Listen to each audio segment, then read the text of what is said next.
वो अचानक उड़ान भरता अंधेरे की चादर चीरता हुआ नमूदार हुआ और बहुत आहिस्तगी से छत की दीवार पर उतर गया। उधर वो छत पर उतरा और उधर छत के नीचे गहरी नींद सोती हुई सारा खौफजदा होकर जाग उठी। कमरे में तारीकी का राज था और हाथ को हाथ सुझाई ना देता था। सारा ने घबराकर अपने दाएं जानब हाथ बढ़ाया और उसके हाथ ने किसी के वजूद को महसूस किया और वो बेइख्तियार उस वजूद से लिपट गई। सारा मुस्कुराती हुई बेड की तरफ बढ़ी और सारम बेड की पुश से टेक लगाए बड़े इत्मीनान से पांव फैलाए नीम दराज था। सारा उसके सामने बेड पर बैठ गई और सारम को यक टिक देखने लगी और सारम को लगा जैसे वो अभी रोने वाली है। देखो भाई, अब रोने की कोई बात नहीं रही। और सारम ने उंगली उठाकर उसे खबरदार किया। नहीं, मैं नहीं रोऊंगी, हरगिज़ नहीं रोऊंगी। अब तुम तो रोगे। सारा ने अजीब बात कही। मैं क्यों रोऊंगा भाई, और मुझे क्या पागल समझा है? सारम ने मुस्कुराकर कहा। समझा तो नहीं है, लेकिन हो सकता है चंद लम्हों बाद तुम पागल हो जाओ। और सारा ने फिर बात उलझाई। सारा, फजूल बातें मत करो। देखो आज की तकरीब कैसी शानदार, जानदार और यादगार थी। तुम्हारे नाम का टीवी चैनल खुल गया और तुम करोड़ों की मालिक बन गई। अब तुम इस यादगार रात को फूलों से सजा दो। और सरम ने बेकरार होकर उसका हाथ पकड़ा। हाँ सरम, मैं यही करने वाली हूँ और मैं इस रात को महका दूंगी। और तुम मेरी बात तो सुनो। सारा उसके करीब आ गई। हाँ सुनाओ। और सरम ने बड़े प्यार से कहा, और मुझे दीवाना बनाओ।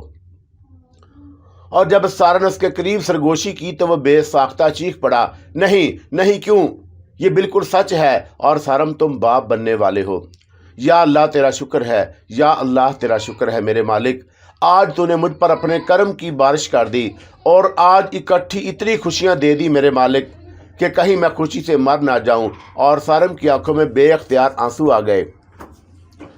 उसे रोता देखकर सारा भी अपने आंसू ना रोक सकी और वो दोनों गले लगकर बहुत देर तक रोते रहे। और ये खुशी ऐसी थी कि उस पर जितने आंसू बहाए जाते कम थे। ये आंसू खाल के कायनात के हजूर बेहतरीन नजराना था। और जब कुछ आंसू थमे, दिल कुछ काबू में आया तो सारम ने सारा के आंसू पोंछते हुए पूछा, सारा, ये खुशी की कब कन्फर्म हुई? मैं 2 दिन पहले परवीन बाजी के साथ क्लिनिक गई थी। डॉक्टर ने टेस्ट लिखा ताकि किसी किस्म का शुबा ना रहे। और कल टेस्ट की रिपोर्ट लेकर आ गई तो डॉक्टर ने उसे खुशखबरी को पक्का कर दिया। सारा, मेरा जी चाहा कि तुम्हें फ़ोन पर ही ये खुशखबरी सुना दूं और बड़ी मुश्किल से खुद को रोका, क्योंकि मैं चाहती थी कि तुम्हें शादी की सालगिरह पर यह हसीन तोहफा दूं। सालगिरह, सारा ने मुस्कुराते हुए कहा। और हैरत है कि तुमने इतनी बड़ी खबर कैसे हजम कर ली। वो वाकई हैरतज़दा था। सारा बड़ी मुश्किल से हजम की और कई बार ईमान डगमगाया। और जब भी तुम्हारी शक्ल देखती सब्र का दामन हाथ से छूटता हुआ नजर आता। हर बार मैं सब्र के दामन को समेट लेती। और आज जब मैंने तुम्हें तोहफा दिया तो यकीन जानो बड़ी मुश्किल से खुद को रोका। यूँ लग रहा था जैसे बेइख्तियार जुबान से ये खुशी की खबर फिसल जाएगी, लेकिन मैंने अपनी कुव्वत इरादी को मजबूत किया, दिल बेकरार को समझाया, बस कुछ देर और ठहर। सारा, तुमने ये इंतहाई खुशी की खबर सुनाकर नहायत बेवकूफ़ी का सबूत दिया। सरम के लहजे पर शिकवा आ गया। हाय सरम, तुम मेरी ये बात तुम्हें बुरी लगी? और सारा ने चौंक कर उसका चेहरा देखा। तो और क्या? सरम ने उसकी नाक पकड़ कर खींची। अगर मुझे कल पता चल जाता तो आज मैं सारा दिन नाचा ना फिरता। तो अब नाच लो। और सरम ने उसके बालों को मुट्ठी में भरकर एक अदा से कहा, अब तो मैं तुझे नचाऊंगा। और सरम ने हंसकर कहा, चलो ऐसा करते हैं, दोनों नाचते हैं। और सारा उसे तिरछी नज़रों से देखते हुए बोली, ओए खबरदार जो नाचने का नाम लिया, भाई अब तो बड़ी एहतियात की ज़रूरत है। और सारम को जैसे कुछ ख्याल आ गया और वो एकदम संजीदा हो गया। उसकी संजीदगी देखकर सारा को बेइख्तियार हंसी आ गई। और मेरे भोले बादशाह, इस तरह तो तुम मेरी जान अज़ाब में डाल दोगे। अच्छा ये बताओ, ये खबर खाला सज्जो को मालूम है? सरम ने पूछा। नहीं, सिर्फ परवीन बाजी के अलावा किसी को मालूम नहीं, और उनको भी मैंने कसम दे दी थी कि वो किसी को भी ना बताएं। सारा ने बताया। चलो फिर जाओ, खाला सज्जो को बताकर आओ। सरम ने कहा, सुबह बता दूंगी। अब वो सो गई होंगी। अभी कहाँ सोई होंगी? सरम ने कहा। और अगर सो भी गई हो तो कोई बात नहीं, उन्हें उठा कर सुनाओ। या अल्लाह रहम। और सारा ने उठते हुए कहा, और मेरे शोहर को दीवाना होने से बचाना। सारम हंसने लगा और जब वो कमरे से निकल गई तो उसने जब्बार नासर को उसके मोबाइल पर फ़ोन किया और बेटे तुम कहाँ हो? अब्बा मैं बेडरूम में हूँ, क्या कुछ आगे का हाल भी सुनाऊँ? जब्बार नासर ने हस्बे मामूल खुश मजाजी का सबूत दिया। ओए यार तू क्या हाल सुनाएगा मुझसे, आगे का हाल सुन। और सारम ने हंसकर कहा क्या हुआ, भाभी ने तुझे कमरे से बाहर निकाल दिया है क्या? जब्बार ने मजाक किया।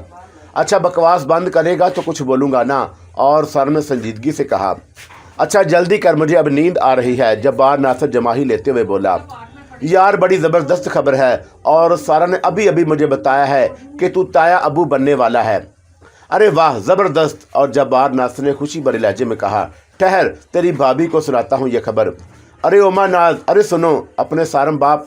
नहीं मैं ताया अबू बनने वाला हूँ और तुम ताई अम्मी। हाँ हाँ, और फ़ोन छुपटो मत, मैं देता हूँ तुम्हें। ले भाई सारम अपनी भाभी से बात कर। जब्बार नासर बहुत खुश था और मैं नाज भी बहुत खुश थी। उस खबर ने खाला सज्जो को भी बहुत मुतासर किया और उसने आंसू भरी आंखों से सारा की चटाचट बुलाएं ली और दुआ दी अल्लाह तुम्हें नजर बद से बचाए। सारम का हाल अजब हाल था और वो बच्चे की खबर सुनकर खुद बच्चा बन गया था और उसका बस नहीं चलता था कि अखबार में पूरे सफ़े का इश्तहार लगवा दे और सिनेमा पर स्लाइड चलवा दे, और वो क्या करे क्या ना करे उसकी समझ में कुछ नहीं आ रहा था। बेशक ये एक बड़ी खबर थी और 7 साल बाद बच्चे की आमद की खबर किसी भी बाप को पागल कर देने के लिए काफ़ी होती है। और सारा को ये उम्मीद तो थी कि यह खबर सारम को बेहाल कर देगी, लेकिन उसे ये उम्मीद हरगिज़ ना थी कि वो दीवाना हो जाएगा, क्योंकि उन 7 सालों में सारम ने बच्चे के मसले पर कभी जज्बाती अंदाज इख्तियार नहीं किया था, जबकि सारा इस मसले पर अक्सर जज्बाती हो जाती थी। उसे बच्चे की शदीद ख्वाहिश थी, लेकिन अब जब ये नवीद मसरत आई तो सारम हाल से बेहाल हो गया, जबकि सारा खुशी के इजहार में एतदाल में रही। सारा जब भी बच्चे के मसले पर बेचैन होती और वो चाहती कि टूने टूटकों का सहारा लिया जाए तो सारम इन चीज़ों की कभी हौसला अफजाई ना करता। वो कहता देखो सारा, हम दोनों ने अपना तभी मुआयना एक जगह नहीं कई जगह और कई बार करा लिया है, हम दोनों फिट हैं। अगर हमें खुशी नहीं मिल रही तो ये सब ऊपर वाले की तरफ से है, और जब उसने देना होगा तो कोई ना रोक सकेगा, और अगर उसने हमारी किस्मत में नहीं लिखा तो फिर ये टूने टूट के धरे रह जाएंगे और कोई आमल पीर कुछ ना कर सकेगा। बस हमें दुआ करनी चाहिए। सारम एक बात बताओ, देखो सच बताना। हाँ पूछो। सच बचाऊंगा, तुम जानती हो कि मुश्किल से ही झूठ बोलता हूँ, सारम ने कहा। और क्या तुम्हें बच्चे की ख्वाहिश नहीं? सारा ने पूछा। है, लेकिन मैं आमलों और आस्तानों के चक्कर लगाने के लिए तैयार नहीं। मांगना है तो उससे चाहिए जो किसी का मोहताज ना हो। और सारम ये बात बड़े यकीन और पूरे इत्मीनान से कहता, लेकिन उसकी बात सुनकर सारा को चैन ना आता। सब जानते हैं कि औरत औलाद के मामले में किस कदर हिसास होती है। ऊपर से सास नंदें उस सुलगते मामले को ऐसा शोला दिखाती हैं कि बाद औकात बे औलाद औरत वो कुछ करने को तैयार हो जाती है जिसका तसव्वुर भी नहीं किया जा सकता। इस मामले में जाली पीर फ़कीर बहुत ख़तरनाक रोल अदा करते हैं और बाद औकात ये औलाद से महरूम औरत को उसकी इज्जत से भी महरूम कर देते हैं। सारा पर तो खैर ससुराल का कोई दबाव ना था और उसके ससुर आज़म अली एक बेमिसाल आदमी थे। वो उसकी शादी के बाद 1 साल जिंदा रहे, और अगर वो आज भी जिंदा होते और उसे औलाद से महरूम देखते तो सारा को उम्मीद थी कि वो हरगिज़ ऐसी कोई बात ना करते जिससे उसका दिल दुखता, और सारम को इस मसले पर किसी किस्म की कोई गैर मामूली परेशानी ना थी। इतनी परेशानी ज़रूर थी कि अगर उन दोनों में से किसी में कोई तभी नुक्स होता तो उसका इलाज करवा लिया जाए, और बार बार के तभी मुआयनों के बाद भी उन दोनों में कोई नुक्स नज़र ना आया तो सारा मुतमिन होकर बैठ गया। लेकिन सारा को इत्मीनान ना था। उसे बच्चे की शदीद ख्वाहिश थी, और जब ये लोग नाज़माबाद में रहते थे तो सारा रोज़ ही कहीं से कोई खबर लेकर आती और वह बड़े पुरउम्मीद लहजे में उस खबर को सारम को सुनाती। और सारम आज नईमा बाजी आई थी और वो एक पीर का जिक्र कर रही थी। वो ऐसा तावीज़ देते हैं कि बे औलाद औरत को औलाद नसीब हो जाती है। और कभी नफीसा बाजी के ज़रिए कोई खबर आती कि एक आमल है और वह बे औलाद औरत को 7 दिन अपने पास हाज़िरी के लिए बुलाते हैं और 7वें दिन एक चुटकी राख उसे खिलाते हैं तो वो औरत साहिब औलाद हो जाती है। लेकिन शर्त यह है कि वो पहला बच्चा खुद ले लेते हैं, और उस बच्चे का क्या करते हैं ये बात कोई नहीं जानता। सारम को इस तरह की खबरें सुनकर बड़ा गुस्सा आता और सारा को सख्त लहजे में तंबीह करता। देखो सारा, मेरी एक बात बहुत अच्छी तरह कान खोल कर सुन लो। अगर तुम इस मसले पर किसी पीर फकीर के चक्कर में पड़ी तो याद रखो, तुम्हारे हाथ सवाए बर्बादी के कुछ ना आएगा, और मुझसे पूछे बगैर किसी औरत के चक्कर में आकर कोई गलत कदम ना उठा बैठना। अरे नहीं सारा, मुझ पर यकीन करो, मैं तुम्हारी मर्जी के बगैर हरगिज़ कोई कदम नहीं उठाऊंगी। वैसे सारा, तुम्हें परेशानी क्या है? अगर औलाद नहीं है तो ना सही, हमारी कौन सी जायदाद है और जिसके लिए हमें वारिस चाहिए? ना ही तुम्हारी सास जिंदा है जो तुम्हें मुझे दूसरी शादी करने पर मजबूर करे, और मेरी तरफ से भी तुम पर कोई दबाव नहीं। सारा उसे समझाने की कोशिश करता। ये बिल्कुल सही बात है कि मुझ पर किसी किस्म का कोई दबाव नहीं, लेकिन मैं इतना ज़रूर जानती हूँ कि कौन सा बाप ऐसा है जिसे औलाद की ख्वाहिश ना हो।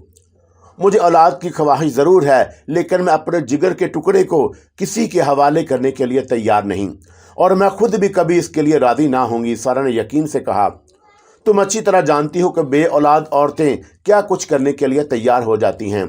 आए दिन अखबार में आता रहता है कि जाली पीर फकीर किस तरह उनकी इज्जत से महरूम कर देते हैं, और ये औरतें हर तरह के अमल करने के लिए तैयार हो जाती हैं। कब्रिस्तान में बैठकर वजीफ़ा पढ़ने बैठ जाती हैं, और अमल के लिए अस्पतालों के किसी पहलूठी के बच्चे के कपड़े उठा लेती हैं, और औलाद नरीना के लिए बच्चे बदलवा लेती हैं, और ऐसे ऐसे गुनाह के काम करती हैं कि तौबा भली। सारा, हमें इस किस्म का कोई काम नहीं करना, और ये बात अच्छी तरह अपने जहन में बिठा लो कि औलाद उसी वक्त होगी जब अल्लाह चाहेगा, और मेरे दुनिया का कोई आदमी पीर फकीर आमल बुजुर्ग वली अल्लाह साहब औलाद नहीं बना सकता जब तक ऊपर वाला ना चाहे। अगर उसने हमारे मुकद्दर में औलाद लिख दी है तो होकर रहेगी, और मैं ना उम्मीद नहीं। मायूसी तो वैसे भी कुफ्र है, और अल्लाह से दुआ करनी चाहिए और अल्लाह पर कामल यकीन रखना चाहिए। सारा ने पूरी संजीदगी से कहा, और वह हमें ज़रूर औलाद से नवाजेगा। उस दिन के बाद से सारा ने यह बात गिरा में बांध ली, मुसम्मम इरादा कर लिया कि औलाद के सिलसिले में किसी इंसान से रजू नहीं करना। देने वाला सिर्फ अल्लाह है, और जब उसे कोई चीज़ देना होती है तो सारे वसाइल एक सामने हाथ बांध कर खड़े होते हैं। और इन 7 सालों में उस मुसम्मम इरादे के बावजूद कई बार ऐसे नाजुक मकाम आए कि सारा के दिल में किसी औरत की तरगीब देने पर, किसी आमल या पीर फकीर के दर पर हाजिरी देने की ख्वाहिश उभरी, लेकिन सारम का यकीन मोहकम देखकर उसने इस तरकीब को दिल से निकाल दिया। अब उठते बैठते, चलते फिरते, सोते जागते हर वक्त लब पर यही दुआ थी, ऐ कायनात के खालिक, हमें साहिब औलाद देना, हमें साहिब औलाद बना। और हर वो दुआ जो दिल से निकले असर रखती है। और सारा तो अब दुआ मांगते मांगते बेख्तियार रो पड़ती थी, और बिल आखिर वो लम्हा आ गया कि उसकी दुआ कबूल हो गई। इस खबर ने सारम के दिल में हलचल मचा दी थी, और जज्बात का लावा किसी आतिश फशां की तरह फट गया। उसकी समझ में नहीं आ रहा था कि अपनी इस खुशी को किसके साथ शेयर करे, और खाला सजो को बता दिया था, जब्बार नासिर को यह खुशखबरी सुना दी, और अब क्या करे, और जफ़र मुराद को बताए, भाई तुम मामू बनने वाले हो। और रात का आखिरी पहर था, उसने जफ़र को जगाना मुनासिब ना समझा, और अगर दिन का वक़्त होता तो वो ये खबर मोहसिन नगमी को ज़रूर सुनाता, और ज़ाहिर है कि वो जवाब में यही लिखते, कहाँ लिखा है। सारम इस रात सो नहीं सका, और वह सारा से बातें करता रहा, और वो अब उसकी तरफ से बड़ा फ़िक्रमंद हो गया था, और सबसे बड़ी फ़िक्र उसका असीब ज़दा मकान की थी। क्या सारा के इस हालत में इस मकान में रहना मुनासिब होगा? वो नहीं चाहता था कि सारा को इस दौरान ज़रा सी भी कोई ज़हनी या जिस्मानी परेशानी हो। इस घर में तो हर वक्त की परेशानी थी, और किसी भी वक्त कुछ हो सकता था, और ऐसा हो सकता था कि आदमी के तसव्वुर में ना आए। सारा, मैं सोच रहा हूँ कि अब ये घर छोड़ दूँ, सारम ने बताया। क्यों आखिर? और सारा ने सादगी से पूछा। ये असीब ज़दा घर है, और इस घर में अब तुम्हारा रहना मुनासिब नहीं। ये असीब ज़दा ज़रूर है, लेकिन कितनी मुबारक है ये भी तो सोचो, और ये खुशी हमें इसी घर में मिली है। और सारा ने एक नए पहलू पर रोशनी डाली। ये घर मुबारक है। और सारम हैरान होकर बोला, सारा तुम्हें शायद कुछ याद नहीं रहा, ये घर 3 बंदों की जान ले चुका है, और जिस बंदे ने इसे इतने शौक से बनवाया उस बेचारे को यहाँ रहना नसीब भी नहीं हुआ। इस घर ने किसी को नुकसान नहीं पहुँचाया, और नुकसान पहुँचाने वाली यहाँ बसने वाली मखलूक है। और इस घर को तो खैर से मैं भी छोड़ना नहीं चाहता, और मैं किसी से डर कर भागने वालों में से नहीं। लेकिन अब मुझे तुम्हारा देखना है कि तुम्हें कहीं किसी उलझन का शिकार ना हो जाओ। ذہنی دباؤ سے تمہیں کوئی نقصان نہ پہنچ جائے، اور اللہ نے ہمیں جو تحفہ عطا کیا ہے آخر اس کی حفاظت بھی تو کرنا ہے۔ سارم فکر مند تھا، جس نے ہمیں تحفہ دیا ہے وہی اس کی حفاظت بھی کرے گا، ہم کیوں گھبرائیں؟ اور سارم نے ہنستے ہوئے کہا، اچھا چلو دیکھتے ہیں، اور ابھی پرسوں بابا کمل بھی آنے والا ہے، ممکن ہے کہ وہ اس شرعی مخلوق کو قابو میں کر لے۔ وہ اپنا ایک ہاتھ گنوا کر بھی پرجوش ہے، عجیب و غریب بندہ ہے۔ سارا مجھے تو اسے دیکھ کر ڈر لگتا ہے، وہ تو خود شرعی مخلوق دکھائی دیتا ہے۔ سارا سہم زدہ ہو کر بولی، ہاں نا، وہ خود کو بن مانس کہتا ہے، اور اس کا خیال ہے کہ یہ شرعی مخلوق شاہ صاحب جیسے بھلے مانس کے قابو میں آنے والی نہیں ہے، اور یہ تو اسی کے قابو میں آ سکتی ہے۔ ہو سکتا ہے، سارا نے کہا، اور جس طرح لوہے کو لوہا کاٹتا ہے، ہو سکتا ہے اس شرعی مخلوق کو یہ شرعی مخلوق ہی قابو میں کرے، دیکھو کیا ہوتا ہے۔ اور سارم نے جماہی لیتے ہوئے کہا، چلو اب سو جائیں، صبح ہونے والی ہے۔ ارے یہ کیا؟ اور سارا فوراً اٹھ کر کھڑی ہو گئی، اور اس کی نظریں سارم کی قمیض کے دامن پر تھیں۔ کیا ہوا؟ اور سارم نے گھبرا کر پوچھا، اور تب پھر فوراً ہی اس کی نظر اپنے دامن پر پڑ گئی، اور وہ اچھل کر کھڑا ہو گیا۔ اس کے دامن پر اچانک زرد رنگ کے چھینٹے نمودار ہو گئے تھے۔ سارا، یہ کیا مصیبت ہے، اور یہ چھینٹے کہاں سے آ گئے؟ سارم پریشان ہو کر بولا، پتہ نہیں، کچھ دیر پہلے تو تمہاری قمیض صاف تھی، بس چند سینکڑوں میں ہی یہ کہیں سے نمودار ہو گئے۔ ٹھہرو، میں تمہیں دوسری قمیض دیتی ہوں، اسے اتار دو۔ اور سارا نے الماری کی طرف بڑھتے ہوئے کہا، اس طرح تو میری ساری قمیضیں برباد ہو جائیں گی۔ سارم بولا، ہو جانے دو کنجوس آدمی، اور تمہارے پاس کپڑوں کی کمی ہے کیا؟ سارا نے اسے چھیڑا، کپڑوں کی تو خیر کمی نہیں، لیکن اگر یہ سلسلہ اسی طرح چلتا رہا پھر تو میں تہمت باندھنے پر مجبور ہو جاؤں گا۔ سارم ہنس کر بولا۔ سارا نے اسے دوسری قمیض دی، اور سارم نے وہ قمیض اتار کر اس کے حوالے کی، اور سارا نے اس چھینٹے زدہ قمیض کو ڈائننگ ٹیبل کے ساتھ پڑی ایک کرسی پر لٹکا دیا۔ یہ سب اس شرعی مخلوق کے بارے میں ذکر کا نتیجہ ہے، سارا نے کہا، چلو دفع کرو۔ اور سارم نے لاپرواہی سے کہا، یہ سب چلتا رہے گا بھائی، اب تم میری بھوک کا انتظام کرو۔ بھوک تو خیر مجھے بھی لگتی ہے۔ اور سارا نے ہنستے ہوئے کہا، چلو پھر ایسا کرتے ہیں کہ ناشتہ کرتے ہیں اور پھر سو جاتے ہیں۔ اوکے میڈم، سارا نے بڑے مؤدبانہ انداز میں کہا، اور آپ ذرا ایک خستہ سا پراٹھا بنا لیں گی یا خالہ سجو کو اٹھانا پڑے گا؟ سارم نے پوچھا۔ اوئے نہیں، آج میں تمہیں اپنے ہاتھوں کا پراٹھا بنا کر کھلاؤں گی، تم بھی کیا یاد کرو گے؟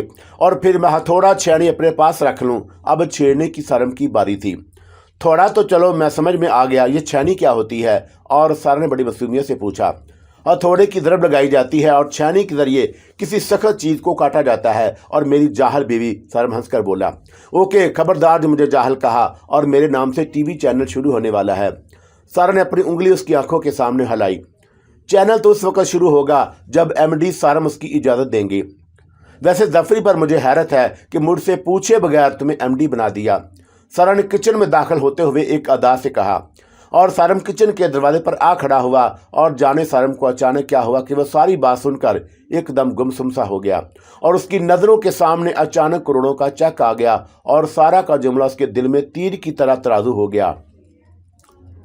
سارا کو امید تھی کہ وہ اس جملے کے جواب میں کوئی تیز سا جواب دے گا، اور اس کی اس تیز جواب کو وہ انجوائے کرے گا، لیکن ادھر سے کوئی جواب نہ آیا، اور اس نے مڑ کر سارم کی طرف دیکھا۔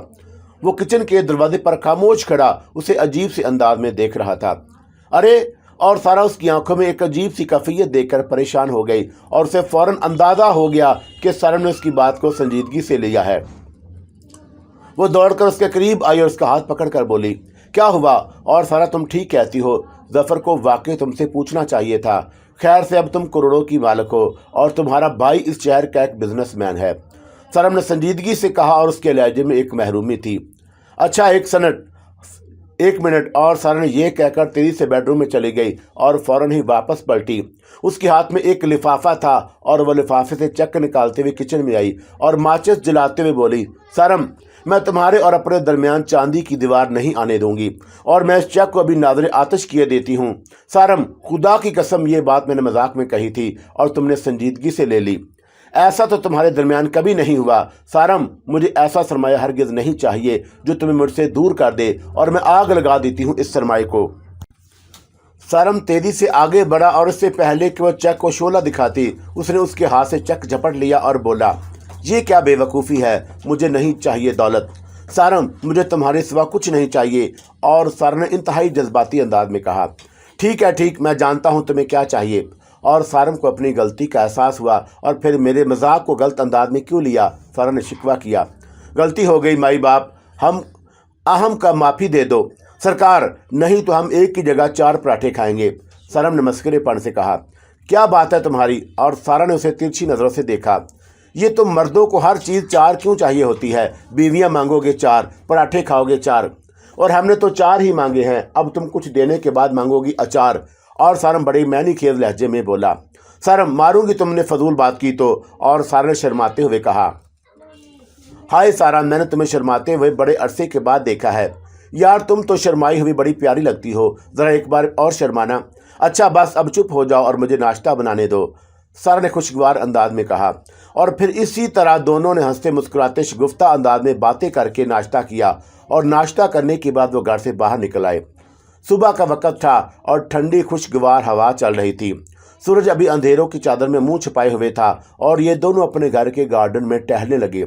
उनके घर के चारों तरफ हरियाली थी और फूलों के पौधे थे, सरसब्ज घास थी। सारम सुनो, अचानक सारा को टहलते टहलते कुछ ख्याल आया। हाँ बोलो। सरम, तुम इस रकम से कोई बिजनेस क्यों नहीं कर लेते? सारा ने तजवीज़ पेश की। कौन सी रकम से? अरे यही तो जो जफरी ने चेक की सूरत में दी है। नहीं सारा, इस रकम पर मेरा कोई हक नहीं, ये तुम्हारी है। सारम, मैं और तुम क्या अलग अलग हैं? सारा ने शिकवा किया। नहीं, हम एक हैं। और सारा ने उसे करीब करते हुए कहा, लेकिन ये रकम मेरे लिए किसी सांप से कम नहीं। अच्छा फिर मैं ऐसा करती हूँ कि ये चेक मैं जफरी को वापस कर देती हूँ, सारा ने इत्मीनान से कहा। तुम्हारी मर्जी, सारा ने खुशदिली से कहा। जो चाहे करो, बस मैं यही करूँगी कि शुक्रिया के साथ इस रकम को वापस कर दूँगी। तुम जानते हो कि मुझे पैसे वैसे से भी कोई दिलचस्पी नहीं, और जो ज़िंदगी तुमने मुझे दी है वो मेरे लिए इंतहाई खुशगवार है। सारा ने यह बात बड़ी सच्चाई से कही। सारम जानता था कि यह सारा ये बात दिल की गहराइयों से कह रही है। मैं तुम्हारे इस फैसले से बहुत खुश हूँ। सारम वाकई खुश था, और मैं ये बात अच्छी तरह जानता हूँ कि मैंने तुम्हें कैसी ज़िंदगी दी है, और मैं जानता हूँ कि मैंने तुम्हें महलों से निकाला है। ये मेरी खुश नसीबी है कि महलों में रहने वाली मेरे साथ झोंपड़े में रह रही है और वो खुश है, और मैं अपनी खुशबख्ती पर जिस कदर नाज करूँ कम है। ओह माई गॉड! और सरम, जवाब नहीं तुम्हारा। सारा ने ताली बजाई। क्यों, क्या हुआ? और सरम ने वजाहत चाही। भाई तुम्हारी याददाश्त तो बहुत अच्छी है, सारा ने फिर उलझाया। क्या मतलब? और सरम ने सवालिया नज़र से उसे देखा। तुम्हें अपनी ड्रामा सीरियल के सारे मकालमे याद हैं, वाह क्या फर सुनाते हैं। और सारा इतना कहकर जल्दी से पीछे हट गई, और सरम ने आगे बढ़कर उसके रेशमी बाल अपनी मुट्ठी में भर लिए। जाती कहाँ है भूतनी? सरम, इन्हें मेरे बाल छोड़ दो और मुझे माफ़ कर दो, वह चीखते हुए बोली। अब तुम ज़रा घर में चलो और मैं तुम्हें देता हूँ माफ़ी अच्छी तरह से। सारम उसके बाल पकड़े पकड़े बेडरूम में ले आया और फिर अंदर से दरवाज़ा बंद कर लिया। सारा नहीं नहीं कहती रह गई। सारा ने उसी शाम जफ़र मुराद को अपने घर बुलाकर वो चेक वापस कर दिया। क्यों सारा बाजी? और जफ़र मुराद ने चेक को देखकर हैरत से कहा, बात यह है मेरे भाई कि इतने ढेर सारे पैसों का मैं क्या करूँगी, और ख्वाह मख्वाह डाकू मेरे पीछे लग जाएंगे। वो हंस कर बोली। सारा बाजी प्लीज़ मजाक मत करें, जफ़र मुराद संजीदगी से बोला। सारम भाई आप समझाएं ना इन्हें। नहीं जफ़र, ये तुम बहन भाई का मामला है और मेरा उस मसले से कोई ताल्लुक़ नहीं। सरम ने अपना दामन बचा लिया। सारा बाजी ये आपका हक है और मैंने आप पर कोई एहसान नहीं किया, और ये वो हक है जो आपको बहुत पहले मिल जाना चाहिए था, लेकिन उस वक्त डैडी का होल्ड था और मैं उनके सामने बेबस था। अब मैं बाइख्तियार हूँ और खुशी से जायदाद और असासों में जो हिस्सा बनता है वो मैंने चेक की सूरत में दे दिया है। आप बराहे करम इसे वापस ना करें, और मैं जो आपको दे चुका वो दे चुका। और जफ़र ने 2 टोक लहजे में कहा।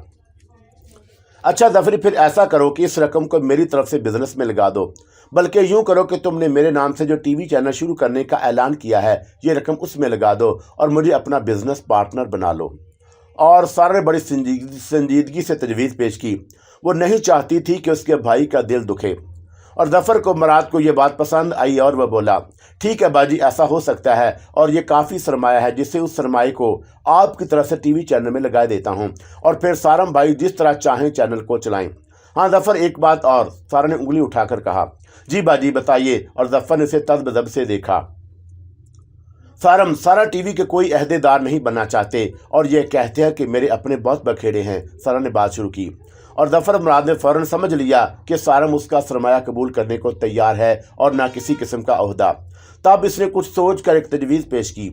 फिर सारा बाजी एक काम करते हैं, तमाम तफरीही प्रोग्राम का मुआहदा सारम भाई से कर लेते हैं और ये अपनी तैयार करदा ड्रामा सीरियल कहीं तो चलाएंगे और कहीं ना चलाएं, सारा टीवी को दे दें, हम उन्हें मुंह मांगे पैसे देंगे। मुझे मंजूर है। और इससे पहले कि सारा कुछ जवाब देती, सारम ने खुशी से उसकी तजवीज़ को कबूल कर लिया और वो अपनी मेहनत से कमाएगा, अपनी मर्जी से काम करेगा। ससुराल का उस पर कोई एहसान ना होगा। और उसके ज़हन से किसी गोशे में यह बात बैठ गई कि सारा के बाप भाई से किसी किस्म की कोई मदद नहीं लेनी, जो करना है अपने कुव्वते बादू से करना है। वो नहीं चाहता था कि कोई उसे कहे कि बीवी के पैसे से खेल रहा है, और ऐसी कोई बात सुनना उसे गवारा ना थी। वो इस मामले में बहुत हिस्सास था और सारा खुश थी कि यह मामला बड़ी खुश असलूबी से तय हो गया और ज़फ़र भी खुश था और सारम भी अपनी जगह मुतमिन। ज़फ़र के जाने के बाद इसरार नासर आ गया और आज पीर था और कल मंगल की रात से बाबा कम्बल ने यहाँ डेरा डालना था। वो कल का प्रोग्राम बताने आया था। मैं कल रात को बाबा कम्बल के साथ सीधा कब्रिस्तान से यहाँ आऊँगा। बाबा जी ने कहा है कि हम सारम साहब के घर में दाखिल नहीं होंगे, बल्कि बाहर से ऊपर जाएंगे। ठीक है, फिर मैं ऐसा करता हूँ कि ऊपर जाने के लिए एक दरवाज़ा बाहर की जानिब भी है और मैं वो दरवाज़ा खोले देता हूँ और बाहर से ताला बंद करके चाबी तुम्हारे हवाले कर देता हूँ। जब चाहे आकर ऊपर चले जाना और बाहर का छोटा गेट भी तुम्हें खुला मिलेगा। सारम ने कहा, अगर आप छोटे गेट में ताली डालकर चाबी मुझे दे दें तो बहुत अच्छा हुआ। इसरार बोला, ठीक है, ये कोई मसला नहीं। सरम ने कहा, हाँ ये बताओ कि बाबा साहब 7 दिन यहाँ रहेंगे और उनके खाने वगैरह का क्या होगा?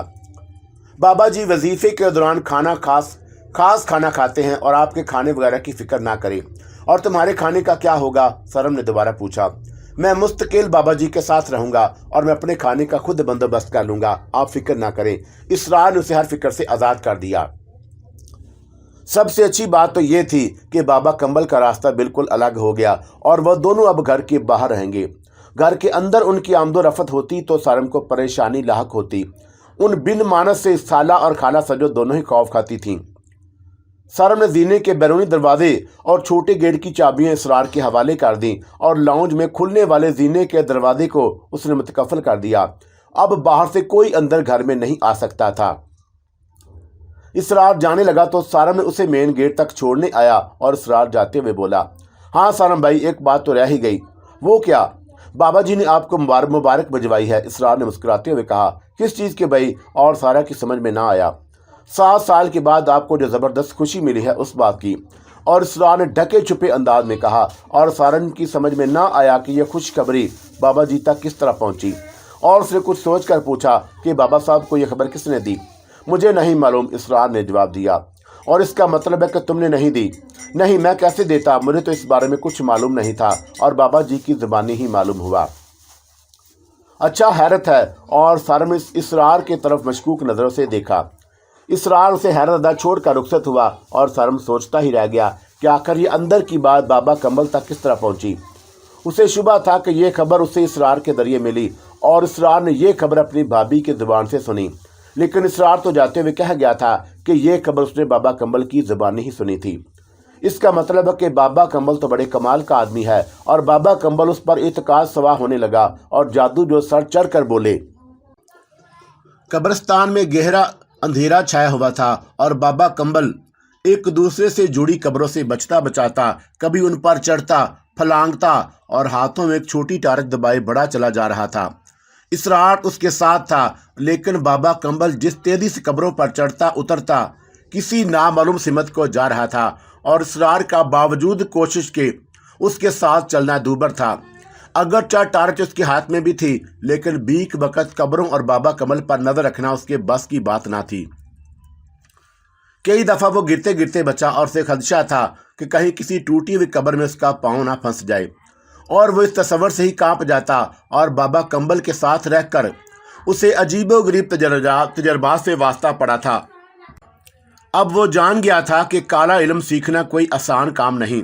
अपनी ज़ात की नफ़ी करके शैतान की ज़ात में ज़म होना पड़ता था और फिर वो काम करना पड़ता था कि रूह भी ठठर कर रह जाए। चलते चलते अचानक इसरार को एहसास हुआ कि बाबा कहीं गायब हो गया है। और रात के 11 का अमल, अंधेरी रात, कब्रिस्तान का सन्नाटा और दूर दूर तक दब्बों की सूरत में कब्रें ही कब्रें। और वह चलते चलते ठठक कर रुक गया और रोशनी ज़मीन पर डाली तो उसे एहसास हुआ कि वो किसी कब्र पर खड़ा है। और वह जल्दी से नीचे उतरा और फिर उसने एक तरफ खड़े होकर चारों तरफ टार्च घुमाई।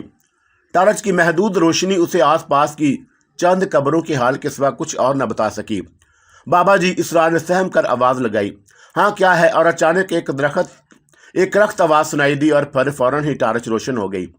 बाबा कंबल नज़दीक ही एक दरख्त के पीछे से निकला और उसने इसरार के चेहरे पर टार्च की रोशनी मारी और इंतहाई सख्त लहजे में बोला, डरता क्यों है? इधर आ जा। और इसरार कब्रों का ख्याल किए बिना तेजी से कब्रें फलांगता बाबा कंबल के पास पहुंच गया। इस तरह डरेगा तो फिर कैसे काम चलेगा? बाबा कंबल के लहजे में सरजश थी। नहीं बाबा, डरा नहीं, बस आपको देख रहा था। और इसरार ने बात बनाने की कोशिश की। बाबा कंबल ने से मजीद कोई बात ना की और वह खामोशी से एक पुख्ता कब्र पर बैठ गया और उस कब्र के साथ ही एक नीम का छोटा सा दरख्त था। इसरार बाबा कंबल के साथ ही विराजमान हो गया। दिलगीर, ओ दिलगीर! और अचानक बाबा कंबल ने ऊंची आवाज लगाई, किधर है तू? आ गया बाबा, आ गया। और फौरन ही कुछ फासले से एक मौदबाना सी आवाज सुनाई दी। चंद लम्हों में एक साया उनके नजदीक आ गया और बाबा कंबल ने फौरन टार्च बुझा ली। इसरार ने बाबा की तकलीद की। बाबा कैसे हो? और वह शख्स सामने आकर खड़ा हो गया। अंधेरे में उसकी शक्ल वादे तौर पर नजर नहीं आ रही थी। हाँ दिलगीर, क्या किया तूने? और बाबा ने उसकी मजाज पुरसी का कोई जवाब न दिया और मतलब की बात की। बाबा, हंडूला तैयार है, उसने बड़ी फरमाबरदारी से कहा। चल फिर बता किधर है, वक्त ज़ाया ना कर। और बाबा कंबल खड़ा होकर होता हुआ बोला, आ जाओ मेरे साथ। उस शख्स ने कहा और फिर बोला, ये अपनी अमानत ले लो। कब की है? बिल्कुल ताज़ा है। वाह, ये काम किया ना तूने, दिल खुश कर दिया। और बाबा कंबल खुश होकर बोला, ला दे किधर है। तब उस शख्स ने कपड़े के काले थैले को बाबा की तरफ बढ़ा दिया और बाबा कंबल उस थैले को अपने अकलौते हाथ में लेकर उसे हिलाया जैसे वजन का अंदाजा करना चाहता हो। शाबाश दिलगीर! और बाबा कंबल ने फिर उसकी तारीफ की। उसके बाद वो कपड़े का काला थैला बाबा कंबल ने इसरार के हाथ में दे दिया और बोला, एहतियात से पकड़ो इसे। इसरार ने उस थैले को हाथ में लिया तो उसे खासा वजनी महसूस हुआ। इसरार बाबा कंबल के पीछे चल दिया और वह शख्स आगे था और तेजी से चल रहा था। बाबा कंबल ने टार्च रोशन कर ली और इसरार इस टार्च की रोशनी में बाबा कंबल के साथ साथ चल रहा था। अब उसे इस बात की फिक्र ना थी कि उसका पांव जमीन पर पड़ रहा है या किसी कब्र में। 3-4 मिनट बाद चलने के बाद वह शख्स नशीब की तरफ उतरा और तब सामने एक कब्र पर लालटेन रखी हुई नजर आई। दिलगीर, जगह तो तूने अच्छी निकाली है और दूर से हमें कोई देख ना सकेगा। बाबा, तुम्हारा ख्याल करना ही पड़ता है। तो हमारा ख्याल करता है तो हम भी तेरा ख्याल करेंगे। अगर आना तुझे मालो माल कर दूंगा, लेकिन अभी नहीं, 7 दिन बाद। और 7 दिन में घर से बाहर हूँ। ठीक है बाबा, मैं आ जाऊंगा। अब तुम हंडोला देख लो, कोई कमी हो तो बताओ, उस शख्स ने कहा। और ये एक पुरानी टूटी हुई कब्र थी और उसका कुतबा गायब था। कुतबे की जगह लालटेन रखी हुई थी और बाबा कंबल ने कब्र में टार्च की रोशनी डालकर अंदर की हालत देखी। उस कब्र में बलाक के जरिए 2 सीढ़ियां बना दी गई थीं ताकि आदमी आराम से कब्र में उतर सके और कब्र अंदर से साफ थी। हंडोला ठीक है दिलगीर, और इसमें घंटा 1.5 घंटे तक आसन जमाऊंगा, फिर चला जाऊंगा। और तू जरा ध्यान रखना इधर का। आप बेफिक्र होकर अपना आसन जमाओ, इधर कोई नहीं आएगा और वैसे मैं चक्कर मारता रहूंगा। बाबा कंबल को इत्मीनान दिलाकर वह शख्स जिसका नाम दिलगीर था चला गया और बाबा कंबल ने लालटेन उठाई और कब्र में उतर गया। लालटेन रख कर उसने कब्र से सर उबारा और बोला, लाओ इसरार वो थैला। इसरार ने करीब आकर वो काला थैला जिसमें कोई नरम सी चीज मौजूद थी बाबा के हाथ में थमा दिया और बाबा कंबल थैला हाथ में लेकर कब्र में बैठ गया और लालटेन करीब रखकर उसने काले थैले का मुंह खोला जो एक डोरी से बंधा हुआ था। इसरार एक तरफ बैठा कब्र में झांक रहा था और बाबा कंबल ने डोरी एक तरफ फेंक कर थैले का मुंह खोला और थैले में छुपी चीज को निकाला और उस चीज को देखकर इसरार की रूह फना हो गई। वो एक काले कुत्ते की गर्दन कटी लाश थी और बाबा कंबल ने उसे जमीन पर लिटा दिया और फिर उसे गले से चमड़े का साया चमकता हुआ बैग उतारा और उसकी जिप खोलकर कुछ निकालने वाला था कि एकदम उसे ख्याल आया कि इसरार ऊपर है। और इसरार, बाबा कंबल ने मुंह उठाकर उसे पुकारा। जी बाबा, वो सामने ही खड़ा था। फौरन बोला, ओ यार, क्या तू ऊपर ही रहेगा? बाबा कंबल ने पूछा। आप जैसा बोलो, इसरार ने फरमाबरदारी से कहा। नीचे आ जा और अभी तमाशा शुरू हो जाएगा और कहीं तू झपट में ना आ जाए। और बाबा कंबल ने कहा, ठीक है बाबा, मैं नीचे आ जाता हूँ। और ये चेक कर वो एहतियात से सीढ़ियों पर कदम रखता हुआ नीचे उतर आया और कब्र में ज्यादा जगह ना थी। सारी जगह तो लंबे चौड़े बाबा कंबल ने घेर ली थी और कुत्ते की लाश भी जमीन पर पड़ी थी। इसरार अपने लिए कोने में जगह बनाकर सुकड़ समट कर बैठ गया। बाबा कमल ने बैग से एक चमकती हुई छुरी निकाली। उस छुरी को लालटेन की मध्यम रोशनी में उलट पलट कर देखा और उसी वक्त एक कड़ी आवाज़ आई, ये मेरा जानवर है। और ये आवाज़ नज़दीक से ही आई थी, लेकिन इसरार ये तयन न कर सका कि ये आवाज़ किधर से आई, और शायद ऊपर से, शायद कोने से, और शायद इसरार के पीछे से। और फिर आवाज़ें मुसलसल आना शुरू हो गईं, ये मेरा जानवर है, ये मेरा जानवर है। ये आवाज़ें मिली जुली थीं, और कभी लगता कोई मर्द बोल रहा है और कभी लगता कोई औरत बोल रही है, और कभी यूं महसूस होता जैसे कोई बच्चा बोल रहा है। और इन आवाज़ों में करख्तगी और खबासत भरी हुई थी, और ये आवाज़ें मुसलसल आ रही थीं और एक दूसरे में गुड-मुड हो रही थीं। बस अचानक बाबा कमल छुरी ऊपर उठाकर बोला, सुन लिया, मैं बहरा नहीं हूँ। और बाबा कमल की डांट भरी आवाज़ भरते ही वो सारी आवाज़ें एकदम मादूम हो गईं और कब्र में सन्नाटा छा गया। सबको उसका हिस्सा मिलेगा, और मैं बोटी बोटी करके तुम्हारे जानवर को यहाँ छोड़ जाऊंगा, और अपना अपना हिस्सा उठा लेना। समझ में आ गया? और बाबा कमल ने छुरी की तरफ देख कर कहा, और जवाब में कोई आवाज़ नहीं आई। गालबन सब की समझ में अच्छी तरह आ गया था। इसरार इधर आ, उसे पकड़। और बाबा कमल ने गर्दन कटे कुत्ते की तरफ इशारा किया, और उसके बाद बाबा कमल ने किसी माहर कसाई की तरह उसका सर अलग किया और बड़ी महारत से कुत्ते की खाल उतारी और बड़ी तेजी से उस लाश को बोटियों में तब्दील कर दिया। फिर उसने काले कुत्ते का दिल मुट्ठी में लेकर मुंह से नामूस से अल्फाज निकाले, और फिर दिल को जमीन पर रखकर उसमें छुरी की नोक प्यूसत कर दी। उसी वक्त किसी औरत की चीख सुनाई दी, लेकिन यह चीख दिल दोज ना थी, खुशी भरी थी। इसरार एक लम्हे को सहम कर रह गया, और उसने डरते डरते कब्र में चारों तरफ देखा, लेकिन उसे कुछ नजर ना आया। और बाबा कमल ने ऊपर गर्दन उठाई और बोला, कशवी, कशवी तू आ गई, और जब तू बुलाएगा तो मैं आऊंगी नहीं क्या? पूछता है, कशवी तो आ गई। और उसकी आवाज़ में गुस्सा था। तू कड़वी कड़वी ही रहेगी और कभी आराम से बात नहीं करेगी, बाबा कमल ने जवाबन उसे झिड़का। हूँ तो तू कौन सा शहद भरा है, बोल क्यों बुलाया? और उसकी आवाज़ फटे बांस जैसी थी। मुझे काकोर चाहिए। और बाबा कमल ने अपना मुद्दा बयान किया। तू 12 हाथ वाली से बोल, वही कुछ कर सकती है। 12 हाथ वाली का जाप करना होगा। और बाबा कमल के लहजे में कुछ परेशानी थी। तू मांगता भी तो काकोर है। और बैठी बैठी सी आवाज़ आई, और काकोर पर कोई आसान तो नहीं, और तूने देखा नहीं कि वो ज़रा देर में तेरा हाथ ले उड़ा? जानता हूँ कब्ज़ा आसान नहीं, बाबा कमल ने गुस्से से कहा, पर मैं उसे छोड़ूंगा नहीं। मेरी ज़रा सी गलती ने नुकसान पहुंचाया, कोई बात नहीं, मैं हार मानने वालों में से नहीं हूं, और काकोर को अपनी मुट्ठी में लेकर रहूंगा। उसने मेरा एक हाथ लिया है और मैं उसे पूरा पूरा ले लूंगा। फिर कर ले 12 हाथ वाली से बात, क्या पता वह तुझ पर मेहरबान हो जाए। हाँ करूंगा, बात ज़रूर करूंगा। और बाबा कमल ने पुरअज़म लहजे में कहा, और फिर बोला, अच्छा ले तू अपना हिस्सा और जा अपने ठिकाने पर। यह कहकर बाबा कमल ने छुरी की नोक में प्यूसत दिल को ऊपर उठाया, और छुरी ऊपर उठाते ही दिल चश्म जूने में गायब हो गया। और उसी वक्त एक नवासमानी चीख सुनाई दी, और यह खुशी भरी चीख थी। उस चीख के बाद कब्र में फिर गहरा सन्नाटा छा गया, और इसरार को आवाज़ों के सिवा कोई चीज़ नज़र नहीं आई थी। हो सकता कि बाबा कमल को वो नज़र आई हो, और ये किशवी कौन थी और वह नहीं जानता था, और ना वो बाबा कमल से पूछने की जुर्रत कर सकता था। ये काली इल्म की दुनिया थी, और इस काली दुनिया से आहिस्ता आहिस्ता रोशनास होता जा रहा था।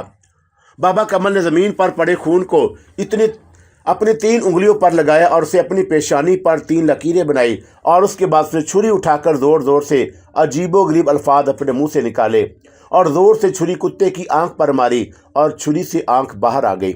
और यही अमल उसने दूसरी आंख पर भी दोहराया, और आंख से छुरी निकालने की बजाय उसने छुरी से कुत्ते का सर उठा लिया, और कुछ पढ़ते हुए उस सर को अपने सर पर घुमाने लगा।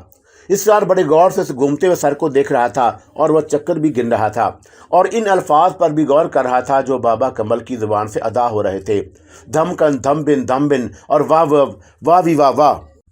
7 चक्कर पूरा होते ही बाबा कमल ने अपने हाथ को रोका, और हाथ रोकते ही कुत्ते का सर अचानक गायब हो गया, और कब्र में कड़ कड़ की आवाज़ें गूंजने लगी, जैसे कोई हड्डियां तोड़कर चबा रहा हो। बाबा कमल खाली छुरी पर नज़र जमाए हुए ज़ारे लब बड़ी तेज़ी से कुछ पढ़ रहा था, और हड्डियां चबाए जाने की आवाज़ चंद लम्हे आई, और उसके बाद फिर खामोशी छा गई। कोई आधे घंटे तक बाबा कमल आहिस्ता आहिस्ता कुछ बोलता रहा, और इसरार की कोशिश के बावजूद उसकी समझ में वह सारे लफ्ज़ ना आ सके, और बीच बीच से कोई लफ्ज़ उसकी समाज से टकरा जाता तो वो उस लफ्ज़ को दोहरा कर अपनी याददाश्त में महफूज कर लेता।